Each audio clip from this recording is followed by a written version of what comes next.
Welcome to Hour 2 of Extreme Rock right here on 90.3, the radio voice of Nassau Community College in Garden City, New York.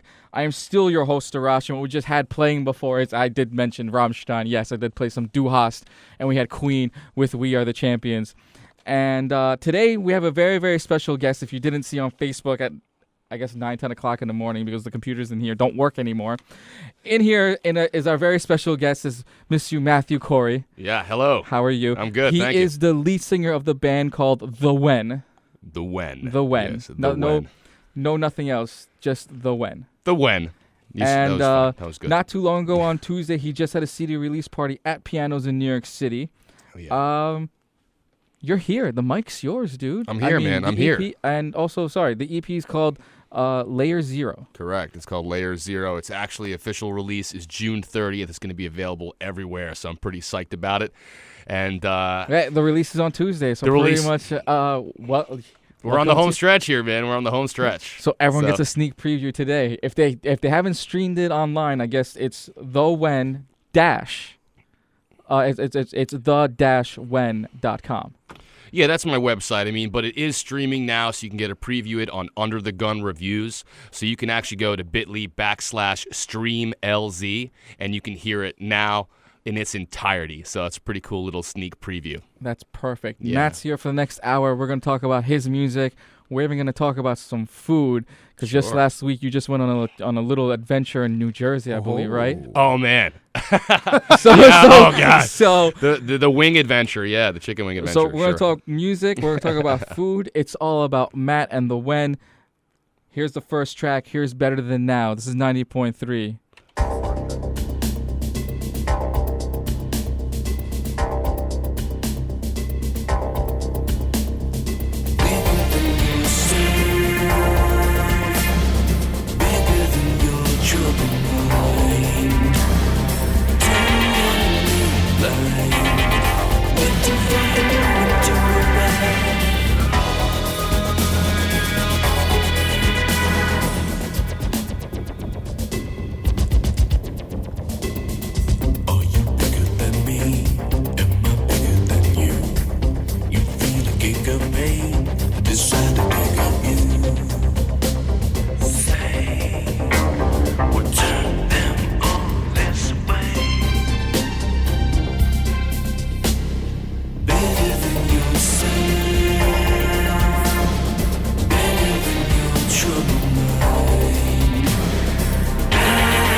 You think you're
That was The When with their track called Better Than Now. You can check them out on their website as the-when.com. And you can also check them up on iTunes, I believe, on this Tuesday. iTunes this Tuesday, obviously available everywhere, where digital music is found. But, if you want to really... Amazon, too? Amazon. If you want to stay in touch with me, Instagram is the place to be, @_TheWhen. Doing a lot of things over at Instagram and Facebook.com/TheWhenMusic. That's where it's all happening. So. Oh, he's on top of that all the time. Oh, dude, that's the best plug. Like, when you know, like, all your lines to say, you got it good. I have bands in here, right, that don't even know their own Instagram, Facebook, even their own MySpace, we'll say. They don't even... Oh, man. Where can we find you online? The band's well, called so-and-so, so I guess, just type in so-and-so, like, on Yahoo or Excite or something. No, it's all about Instagram. I mean, Instagram is the best. I mean, you can check me out, really. You can see what I'm eating. You can see when I'm brushing my teeth, when I'm twisting my curly mustache. All the stupid things. It looks like you trimmed a bit from 2 weeks ago. I You did trim the I did front. trim a little bit, but I am growing the sides out to grow down to the floor and twist out, Are you going to join the Brooklyn mustache, the beard off or whatever? Mustachios? No, you know what, man? The mustache wars? Yes. No. I'm an old school guy. I grew up with Charlie Chaplin, so I love like old film and everything, and I just love Charlie, that. he just stuck with the Hitler. He did. You can't do that though. And I can grow the perfect Charlie Chaplin mustache. It's like perfect there. The only thing is, it's no longer the Chaplin now. It's known as the Adolf. So The Adolf. You can't do it, and that's unfortunately it's ruined, But I'm so glad the beard trend came back because I missed it in the '80s. I was too young, and for me it's like retro nostalgic. I was like, yes, there's a trend on it now. My dad grew up with a mustache. I want to grow the mustache. Why not? Yeah. So I'm letting it grow, and it makes life much more interesting and much more an adventure, which is how I like to live. So. And it tickles the ladies. It tickles the ladies. Yes, Hey, it does. Why not? So we just heard Better Than Now. What's your inspiration with the music? I mean, you have this very old school sound, we'll say, like this old school 80s, late 70s, early 80s sound. Yeah, for that track in particular with the synthesizers and everything, but the sound really is retro future, synth rock, electro pop, that kind of stuff. So in that track specifically, the inspiration kind of came from my love for 80s film score, and I have feelings about modern day films that the film scores are not as memorable as they used to be. I agree. If you tell somebody to sing "Hey Superman," they can do it. Ba, ba, ba, ba, ba, ba, ba, ba. They can sing it, they can hum it. But if you say "Hey Spider-Man," they'll go yeah. There's nothing there. Both of them, it doesn't matter. Everyone knows the Spider-Man song. Spider-Man. No. the We're movies. talking about We're the talking film score. Mm-hmm. That's not the old. No. The film score you can't sing. There's not a lot of that stuff happening today, which to me is like half the film. It's so amazing how a few notes in a melody will encapsulate the whole experience of the film. That's a lost art. So for me, I saw Ang Lee's trailer 2003 for The Hulk, which was a great trailer. Depending on your opinion of the film, doesn't matter. Correct. The trailer was excellent. That teaser, I was so inspired by that. And that character who's this meek Bruce Banner who turns into this monster, the Hulk. And I said, this character needs a theme. It needs to be retro, synth, Blade Runner, old school, synth style. Let me give this character a memorable theme. Even if the film is not going to do it, I'll make it for me. And of course, then I said, okay, well, The When is coming back. I'm going to make a song out of this. So you have this synthesizer, retro, film score, pop kind of track, and that's Better Than Now. We're in John Carpenter's neighborhood. Yeah. Yeah. We're going that far. John Carpenter. Well, he did. He referenced, he Lost Highway was one. Was Lost Highway one of them? Yeah. With Nine Inch Nails was the main track. I think so. Yeah. Well, the Yeah, middle of the perfect song track. is actually influenced by the Neverending Story and that kind of a sound. Oh, You just from got me that a Never theme Ending song. Story. That's it. Done. Yep. All right. And Everyone that's should just get this. yeah, if right. you love Never Ending Story, especially the first one. Yeah, well, The When is really inspired by all the old fantasy stuff from the 80s. That's one of my favorite genres. So this is actually a second chapter in a trilogy of these EPs. The first one, Cycles of Time, which was the EP before this, is the beginning of the story with the main character, Alex Wonder, who's a lucid dream traveler in this, and there's a lot we're going to learn about him. So this sounds like a book now. Yeah, man, it's very deep. It goes into dreams and deja vu and all sorts of cool philosophy stuff, and it's very fun if you're into adventure and fantasy and kind of enjoying that stuff. Adventure and fantasy, Well, mystery on the side will be Mr. Ed himself. see, that makes me. If you guys are going to get this new one coming out on Tuesday, Yeah, you got to get the ones before it too now to follow the story. Mm-hmm. that's true. See, that's what that's telling me here. You'll get some of the story, but you're not going to fully enjoy it unless you got the whole thing. You're not going to No, understand well, it. You're that's not going what's- to understand it. That's as what's much. great about the Wen is it's not like Star Trek where you're like, I don't know any of this stuff. I can't watch this. Look, you want to enjoy the songs. You want to turn it on and be like, man, this is awesome. You can do that. If you're somebody that likes to dig deeper and you want to get more into philosophy, there's all that stuff for you. It's called The Living Story. So you can enjoy it. You can enjoy it any way that you want to. Pop on a track, get down. There's stuff on here that's more like metal because the influences, this is synth rock. So you're getting stuff that's synthesizer stuff, but there's other influences, my older influences, which are Testament, Pantera, Meshuggah, all of that great stuff. So, and you hear the other tracks today, you're going to hear more of that metal edge to what's going on as well. I want to hear more. Yeah, How man. about this, man? Throw We're me gonna play. something. We're gonna play "Learning to Try." Take Mhm. us into "Learning to Try." Tell us more Yeah, about it. Learning to Try, man, is one of those catalyst songs where the character is basically sick and tired of complacency and has had enough and is saying, that's it, I am taking the mental steps to changing my inner dialogue, starting to believe in myself. This is where the character is starting to become that powerful person focused and fulfilling their destiny. So they say, that's it, I'm giving it everything I've got, balls to the wall, pedal to the metal, learning to try, let's do it. So Here it is. It's the Wen with "Learning to Try." 90.3 Extreme Rock.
And what you just heard right there was the one with Learning to Try. Yeah.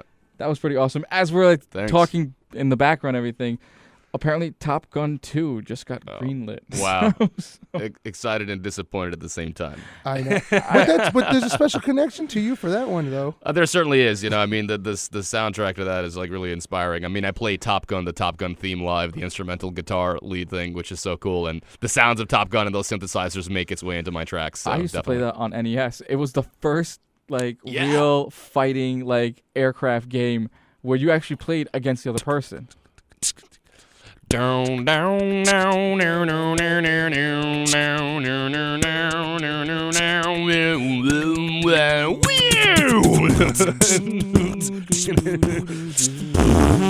This is Top Gun.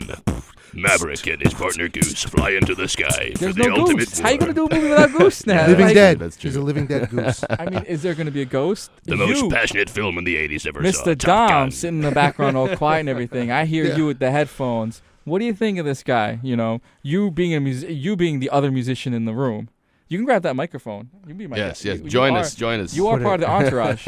What's the up? entourage gets a microphone. What's going on? I'm busy over here listening. What- I'm absolutely liking. So you've heard 2 tracks. Yes. You've heard Better Than Now and you heard Learn to Try. Yes. As a musician, you're a guitar player. You write theme music. You write all these songs.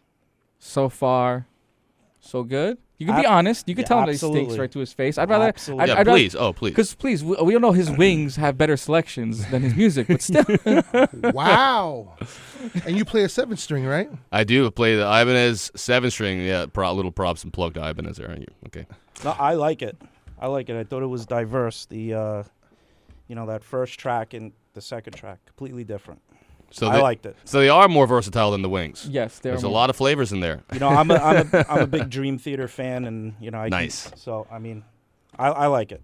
Great, thank you. Now, we'll do a little sidetrack. Just not Sure. too long ago, you did a wing run, we'll say, in Jersey. So tell me about this little wing run that you and your buddy did. Yeah, well, we have an awesome wing community, these wing hunters, and we get together, and I was invited to go out with Wing Off, the NYC Wing Off, who are these guys that go out, and they'll go to a couple of restaurants, and then they'll pit the restaurants against each other and say who was better. You can take him. He's a foodie. Absolutely. I know. So we did. We headed out to New Jersey, and we started bestwingsli.com, which was a wing review website, and then we do the New York Best Wings Festival. So I said, yes, I'm coming to the New Jersey Wing Off. I want to eat those wings, But Jersey? Really? Jersey? Oh, man. We went to a place that had 134 different flavors of wings. Wait, Really? What? Oh, man. It was crazy. You had, creamy dill garlic wings. You had, Fra Diavolo wings. You had Fluffernutter wings, pizza wings, every single type of wing that you can imagine. I was like, all right. Pizza wing? I was like, It was you gotta be strange enough kidding. to get not cookies. You can Captain Toast Crunch, cinnamon toast crunch, Oh, man. and what was the other one? Bourbon and bacon, which 2 of them had. One was a lot better than the other one, but I guess the award-winning one stunk, while the other one was a lot better. But that was the only other flavors. While everyone else just had basic teriyaki and other wings. Yeah. You went to a festival that had a lot. It was like bigger variety. 57 to 67 different flavors of wings. So, I mean, I'm really into dessert wings. Like chicken and waffles is really cool. So I'm Yeah. looking for more dessert wings. And when I went to this place, they had the Nutella, walnut, and candied bacon wings. And that was one of the best. It was so good. It was called Marley's Gotham Grill in New Jersey. And I looked at the menu and I said, man, there's so many flavors on here. Only a few of them could be good. You get very skeptical. Yeah. And I was criticized wing the whole thing. But I got to tell you, man, every single the mac and cheese wings were off the charts. Ooh, yeah. Like- I saw the photo. I mean, that's saw the like photo. actual mac and cheese, flavor, or just actually had No. actual noodles in the chicken. Well, imagine you have a plate of comfort food. You've got fried chicken and mac and cheese. Go together. Mashed potatoes on the side. That's a perfect dish of comfort food. But now just Correct. take it all and smash it together, and you're just eating everything in the same bite. It's delicious. It was so good. I was like, man, this is where it's at. So am I picturing this right? Yeah, and Chicken, Listen, he mac said and cheese, potato, and it's deep fried. Right, but there's no potato. I just do it in there so you would relate to what I'm saying. I Because know, as but soon as some people hear, I'm hungry now. yeah, So. okay. He's not joking when he said Instagram. You will see the stuff on Instagram. Yeah. You know what? I have, but I haven't been on Instagram in a while, so I have seen your posts. Yeah. Plug your So, Instagram. yeah, well, I mean, NY Best Wings Festival is Instagram, Best Wings LI Instagram. But, I mean, it's like, Jay-Z, is a musician. He owns a basketball team. I'm a musician. I own a chicken wing festival. It's just how it goes. We take interest in other things. You got your thing. chickening it up. Everyone's got their little thing going on the side. Exactly. I mean, musicians, what do? After rehearsals and shows, we go eat wings and have beer. So Can't go wrong with that. Favorite craft beer? my favorite craft beer? Yeah, like your go-to beer. Yeah. Like, It's funny. I'm in a transitionary period of my craft beer. I am done with IPAs right now. I've had them 2-3 years, and I kept drinking. I'm like, okay, now my palate has gone sour for that. So I'm keeping it back to basics, going back to Pilsners and lagers. So Coney Island beer, man. The Mermaid Pilsner, fantastic. there you go. Got a little beer plug right there. You got to be 21 to drink, though. I like grapefruit juice. Hey. No, there's that Schopenhofer or something Schaffen. that Dash gave me, Yeah. that grapefruit juice That was tasting one. That was terrible. I liked it. So after a session, I'll be in the studio. I'll definitely go out for wings, and I'm definitely more of a studio hermit. I like to be in the studio, get creative. There are no rules to the when. It's anything that sounds good and I like it makes into the songs. There's no rules. When you're writing, what is the instrument of choice that you start with? Piano, guitar? You start with vocals? Drum Actually, beat? yeah. Most of my stuff happens a cappella first. I'll just do it out of my mouth, all the instruments and all the sounds, and then On the phone? and I'll put it on. I'll record it on my portable recording device. Years ago, I had a Zoom PSO2, which is a multi-tracking device, and I would just do all the layers on there and then take all that stuff back to the studio, and I called it Idea Island. And the Idea Island got so big I couldn't get to all the songs to produce them, so I stopped recording them, and I was like, all right, stop. But now Wow, they that sounds like a great idea. We could just post them, I guess, on YouTube. If you weren't going to use it, just post it on YouTube where the audio is there for people to grab. Sure, yeah. I mean, people are now starting to remix. There's a song called "I'm a Universe" that's on Cycles of Time, and one of my Instagram followers, who I call the Dreamers, just did a remix of "I'm a Universe," posted it on SoundCloud. So you get those sound bites, people start using them. But you want to protect some of that stuff also. You don't just want to release it into the world. That's true. But yeah. But pretend like little children. You got to release them somehow to grow. Sure. I mean, But at the same time, what's interesting? Bands, as they get down the line, people are very critical of bands that either don't sound enough like their old album or sound too different. Yes. And I literally have tons and tons and tons of songs that I could go back to that will be like, hey, if I want something to sound totally unique in 90s, I've got it. If I want something to sound totally unique like the original 2000s, guess what? I already recorded it and I can produce it now, and it's going to be like, wow, this stuff is legit. It's memorable. It's timeless. This is totally real. Mm-hmm. It's not going to sound like all the new super digital computer-made stuff that sounds like the same song that is the same MIDI file that the producer brought in and just laid in new vocals on it. It's going to be legit, serious stuff from the actual time period. So there's a very coolness to me having this archive. Wait, so you don't especially for the when. So you don't want auto-tune then, right? I don't use auto-tune, only if I'm going for a robotic effect, which is cool in the electro world if you want to get a sound. But I mean singing and You're a purist. I've seen you belt a few notes, especially in your little festival where you scream pretty loud, louder than the band that played before. It screams. But I'm a singer. I'm an old school singer, and that's very important to me. If I do harmony, I'll mostly multi-track the harmony, but sometimes if I want it to sound digital or robotic because that's a creative choice, then I will do that. But it's not to say, hey, bring in somebody in the studio who's got a twisty mustache but can't sing, and we'll make him sound good. That's not what it's about. That's every band that's here in Long Island. No one can sing. I'm literally putting two bands on check, but still. I didn't say you were wrong, but ooh. Right. So no, you see a lot of bands where it's just like, all right, they can't sing and they use auto-tune. When you see them live, you don't get the live sense. You live, same. Yeah, I mean, what you're hearing on the songs, this is me singing. This is not the computer taking over and making corrections. This is, this is how it should be, man. I mean, Lane Staley, Alice in Chains, there's no auto-tune going on there. Yeah. This is real. And besides, you can't tune when he does that stuff. You can't really auto-tune that. It just sounds weird. No, you can't fix it. Yeah, they come to stop the rooster. The auto-tune would just make that sound weird. You don't want to do that. See, I wonder if someone's actually gonna do that right now. No, just we release should. it on YouTube. I could. You know what? Somebody a lot go of auto-tune Lane people are Staley. bored and they need to make. Only gotta make 30,000 hits just to get $1 out of YouTube. So Right. 30,000, is that it? I think so. About work on 30,000 just to get your first $1. Yeah, I want to. So, yeah, no, man. I mean, I definitely want to keep it real, and my influences just are all over the place. I mean, you're talking about stuff from Nine Inch Nails, Phil Collins, the Beatles, as I mentioned, all the heavier stuff. Testament was one of my big influences as well, Megadeth, and all this stuff. It's just like, yeah, man, it's just different nowadays, and there's a lot of that timeless essence I want to bring to what I'm doing now. So yeah, man. All right, let's set you up for the next track. Can you tell us about "Stay Away From Me"? "Stay Away From Me" is the first track you're going to hear on Layer Zero, and it actually follows the track "I'm a Universe," which I mentioned before, which is where Alex Wonder learns from his own consciousness in a dream that he is everyone and everything in his world. And he basically is given the powers of precognition, the ability to somewhat tell the future, which is a skill he has to develop in time in the waking world and in the dream world. So before he wakes up, he is sent off into a nightmare where he is basically a werewolf who is very apprehensive about telling his love that he's a werewolf. So the song is called "Stay Away From Me" because he's trying to keep his love away from him so he doesn't kill her, but she can't resist him, so she follows him everywhere. So it's called "Stay Away From Me." Here you go. The album comes out this Tuesday, the 30th. Here's The Wen with "Stay Away From Me."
That was The Wen with their song called "Stay Away From Me." You can check out his brand new album coming out this Tuesday, June 30th, and the album is called Layer Zero. Yes. Layer Zero. I call it Layers of Zero. You just call it Layers of Zero. Well, Layer Zero works too. It's Layer Zero. This is the second EP. You're making multiple layers of nothingness. Yeah, pretty much. But he's just straight up on just one. Yes. You look like you have an opinion for something. He just has a face. So I like Yeah. it. You like it. You're in a trance. I Great. can see I'm him glad. like. I'm a fan. I like it. Great, I'm Yeah. glad. I mean, there's, yeah. I So, just, yeah, the okay. I'm not Look. afraid to like music with synth and stuff in it. Like I said, I love Dream Theater. I love bands like that, and it was enjoyable. Great, thank you very much. You got it, man. The when is you. The when is me. The one and only. The closest like thing I always say that makes it relatable to people is like Trent Reznor for Nine Inch Nails, Matt Kourie for the when. Same So thing. let me ask you this: if you could grab yourself a drummer, a bassist, a guitarist, keyboardist from other bands, do you have a set lineup in your head of who you would be stealing to play with you on stage if you could? You mean specifically people with names from other bands? Yeah. Yeah. why No, not? no, I don't. There aren't people I say that, yeah, I want to have this person, I want to have that person, because for me, it's really just about the characteristic of reliability and professionalism and folks who understand, hey, man, I am here to represent the best project in the best way that I possibly can by bringing my skill of performance and reliability and taking direction to make this stuff happen. You want to keep it as easy as possible. It's funny, when you work in a project like this, to work in a band, you're working with emotion and psychology and bias and insecurity and all the human factors of band members and things like that, which is an interesting thing to balance. But when you're doing a project like this and you're in the studio, you're turning knobs, you're clicking the mouse, you're playing keyboards, and these are computers that they're not gonna feel up or down or left. They haven't had a bad day. There's nothing really going on. So it's it's like a free flowing process of you that if you've got your energy bar is full and your influence bar is full and you're feeling inspired, you just run that bar down and you're like, all right, I'm done for the day. That's good. Let's see what I heard back here. Oh, nobody's complaining. Everybody's fine because, well, they're all digital computers and it's totally cool. You're not going So- to No one's had this crazy emotion. No male member in the band's having a PMS moment. Right. No. But there's a beauty for both things. When you have magical moments when you play with musicians and other human, you have that collective consciousness, you have that spirit, you have that connection with other people, like the Beatles, for example. Yeah. Beyond all the stories and things that you hear of their saga, there's a lot of magic that happens with that, and that happens in both worlds. So this I really enjoy, because I have played in rock and roll bands, and I do get together with other musicians, and I enjoy that part of it. But the when is really represents me, my life force, my soul, everything I'm thinking, what my whole living story is about. This is my living story, and it's much easier for me to tell it through the tools that are given to me today in the year 2015 and so forth. So you'd have your drummer, you'd have your keyboard player, you'd have a couple of guitarists, you'd have your bassist, visual projection screens, storyteller, like Jor-El, Yeah.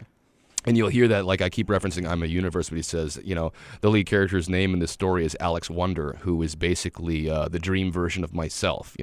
This story of the when came about when I was a kid. I had constant nightmares. I always had nightmares when I was a kid, every single night, chronic nightmares. And there was 3 of them that stood out. And one of them had this red kid in it. There was these red folks and green folks, and they had this weird nightmare that nobody gets but me. But that red kid, a 9-year-old kid, it was me.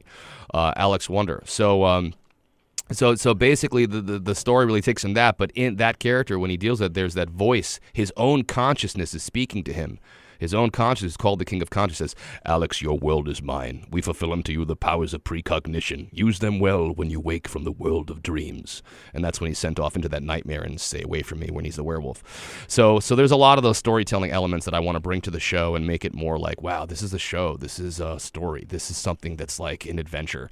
And I'll do more of that through time. So we'll bring on some band members down the line, but right now you can certainly enjoy what's happening, with the music and get into it and then learn more about the living story. Following me on Instagram at _thewhen.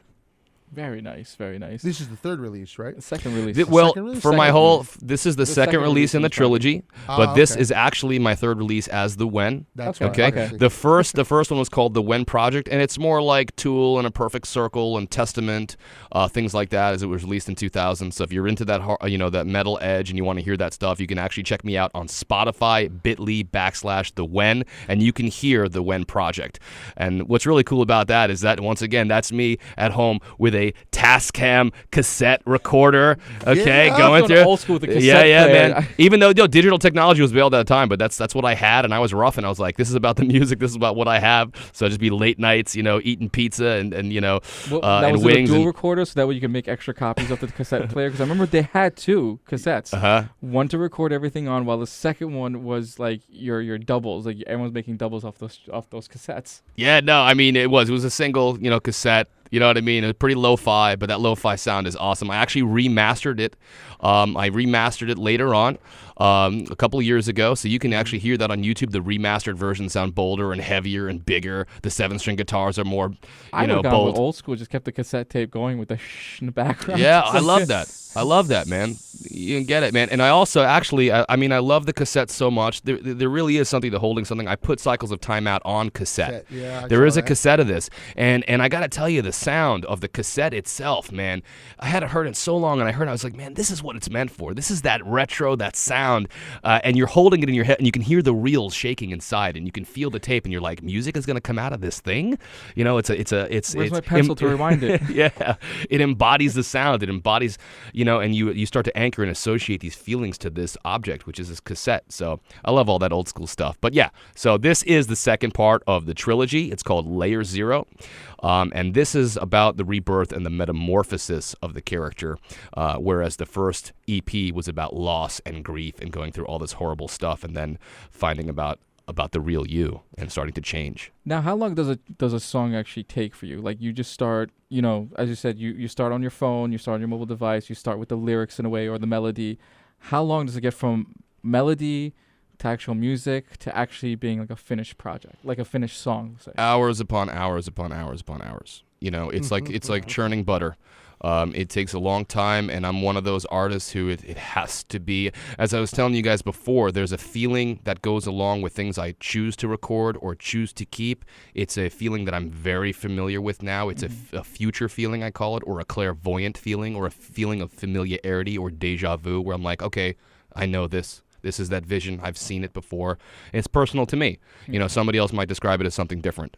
That's how I personally describe it. So once I get that feeling, it's okay to move on. But I get those final goosebumps. Oh yeah, project. He's looking for that emotional connection to the art that was coming out of him. He's waiting for the hairs on his body to stand up, like places that you never had before. Yes. Yeah, he's not just putting out the sound. Right. He wants a sound with the emotion in it. Otherwise, it's just emptiness to him. Totally. And it's also important about the connection. I mean, honestly, like I said, there's no rules to the when. It's about me liking it. I suppose I'm not writing it for anybody else in particular or a certain thing. I mean, I do work for hire. I've done work for hire where it's like, hey, we want something to sound like Green Day. No problem. We'll give you a Green Day song. But this is the when. And in the when, the only rules is that I like it. That's it. And part of that future feeling and part of that quote-unquote clairvoyant feeling is the vision I have in my mind of connecting with my audience and feeling that connection, because nothing is better when we're sitting here and we're connecting on it. It's like I might feel awesome, but then you join that loop, that feedback loop of awesomeness, and it's like quadruple awesomeness. It's like going to a party that's way fun, being with your best friends and going, this is the best time ever. I can't believe it. We're all so high on friendship. It's like that's what it is. So once all those feelings combine, that's when I start getting comfortable that, okay, I can see my connection with my audience. I can feel that future feeling. It's okay to move on now and either, step away from the canvas or start doing the next part of the tracking or whatever else. What are we feeling next? What do we feel next? We actually have the last song, so she's pretty much in a way done. I'm just gonna ask him if he wants to stick around for the next couple minutes. Wow, a couple Stay for hours. the end. Well, I do have a thing. No, you don't. No, this have is a fun thing. hanging out with you guys, man. It's a You don't great have a thing. time. The show ends in like 40 minutes anyway. We got one more track left. Would you like to stick around to the very end? Yeah, Your I'll hang with you. interview- I'm your going to set interview this up. Yeah, I'm going to set this up. Let's set this up. Let's feel Sure. this together. Definitely. It's funny how you say, you never, even though you go forward, you become stronger and wiser, and life is a growing thing about choices and you're continually learning. But you don't forget what you came from. You still understand feelings of loss and pride and tradition, and sticking to things that you really, really believe in. And those are some of the notions that I personally connect with this next song, which is my version of Billy Joel's The Downeaster Alexa, which is really about a sea captain who doesn't want to give up, being out there and fishing, and even though he realizes it's a dead business and that things aren't looking so good, but he's into tradition and everything. But the notions of the song and the emotion of it is what I personally connected with. It's just all of those raw feelings of the emotions that the song is talking about, not necessarily the specifics of being on a boat, because I get very seasick, as a matter of fact. So not specifically in that way, but I love the song, and I had heard him perform it live, and I said, man, I'm really feeling this, and I want to do this song, but I want to do it sounding like the When. I don't want to change the song. I want it to have all of those feelings that I felt from the Billy Joel version, but with the When instrumentation and just a little bit of my touch to it. So I really wanted to keep it pure. I'm not a big fan of when so many bands will take a classic song like John Lennon's Imagine or something and totally do it and not even sound like they know what it's about. That's upsetting, and I know people get very purist about that. So I'm also a purist. So I'm very happy that folks have been digging this. So, this is my version of the Downeaster Alexa.